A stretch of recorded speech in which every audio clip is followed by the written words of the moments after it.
ನೀವು ಬದಲಾಗದೆ ಒಳ್ಳೆಯ ದಿನದ ಆಸೆ ಬಿಡಿ, ಏಕೆಂದರೆ ದೇಶ ನಿಮ್ಮ ಉಪದೇಶಗಳಿಂದಲ್ಲ ಆಚರಣೆಯಿಂದ ಬದಲಾಗುವುದು. ಆಗಲೇ ಬರುವುದು ಒಳ್ಳೆಯ ದಿನ. 1947ರಿಂದ ನಮ್ಮ ನಾಳಿದ ಸರಕಾರಗಳು ದೇಶದ ಮೇಲೆ 55,87,149 ಕೋಟಿ ರೂಪಾಯಿ ವೆಚ್ಚದ ಸಾಲ ಮಾಡಿ ತಮ್ಮ ಮನೆ ಕುಟುಂಬಗಳನ್ನ ತುಂಬಿಸಿಕೊಂಡಿವೆ. ಅದರ ಒಂದು ವರ್ಷದ ಬಡ್ಡಿಯೇ ಸುಮಾರು 4,27,000 ಕೋಟಿ ರೂಪಾಯಿಗಳು. ಅಂದರೆ ಒಂದು ತಿಂಗಳಿಗೆ 35,584 ಕೋಟಿ ರೂಪಾಯಿ, ಒಂದು ದಿನಕ್ಕೆ 1,186 ಕೋಟಿ, ಒಂದು ಗಂಟೆಗೆ 49 ಕೋಟಿ, ಒಂದು ನಿಮಿಷಕ್ಕೆ 81 ಲಕ್ಷ, ಒಂದು ಸೆಕೆಂಡಿಗೆ 1,35,000 ರೂಪಾಯಿ.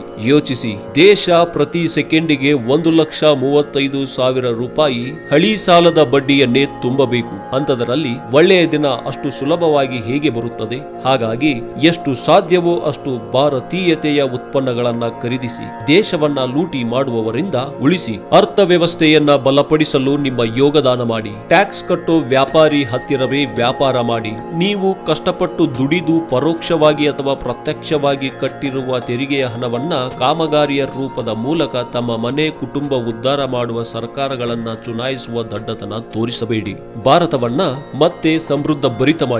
ದೇಶದ 10% ಜನ ಕೋಕ್, ಪೆಪ್ಸಿ ಬದಲು 10 ರೂಪಾಯಿ ವೆಚ್ಚದ ದೇಶೀಯ ಪಾನೀಯಗಳನ್ನ ಕುಡಿದರೆ ತಿಂಗಳಿಗೆ 3,600 ಕೋಟಿ ರೂಪಾಯಿ ದೇಶದಿಂದ ಹೊರಹೋಗುವುದನ್ನ ತಡೆಯಬಹುದು. ವಿದೇಶಿ ಕಂಪನಿಗಳು ದಿನನಿತ್ಯ ಸುಮಾರು 7,000 ಕೋಟಿ ರೂಪಾಯಿಯನ್ನ ನಮ್ಮ ದೇಶದಿಂದ ಲೂಟಿ ಮಾಡುತ್ತವೆ. ಕಬ್ಬಿನ ರಸ, ಎಳೆನೀರು, ಮಾವು ಮುಂತಾದ ಹಣ್ಣಿನ ರಸ ಸೇವಿಸಿದರೆ ಪೆಪ್ಸಿ, ಕೋಕಾ ಕೋಲಾ ಮುಂತಾದ ಕಂಪನಿಯಗಳ ಮುಖಾಂತರ ವಿದೇಶಕ್ಕೆ ಪ್ರತಿನಿತ್ಯ ಹೋಗುವ 700 ಕೋಟಿ ರೂಪಾಯಿಯನ್ನ ಉಳಿಸಿ ನಮ್ಮ ದೇಶದ ರೈತನಿಗೆ ಬರುವಂತೆ ಮಾಡಿ. ಇದರಿಂದ ರೈತ ಆತ್ಮಹತ್ಯೆ ಮಾಡಿಕೊಳ್ಳುವುದಿಲ್ಲ. ಹಣ್ಣಿನ ರಸದ ವ್ಯಾಪಾರದಿಂದ 1 ಕೋಟಿ ಜನರಿಗೆ ಉದ್ಯೋಗ ಸಿಕ್ಕಂತಾಗುವುದು. 10 ರೂಪಾಯಿ ಹಣ್ಣಿನ ರಸ 5 ರೂಪಾಯಿಗೆ ದೊರೆಯುವುದು. ಸ್ವದೇಶಿ ನಿಮ್ಮದಾಗಿಸಿ ರಾಷ್ಟ್ರವನ್ನ ಶಕ್ತಿಶಾಲಿ ರಾಷ್ಟ್ರವನ್ನಾಗಿ ಮಾಡಿ.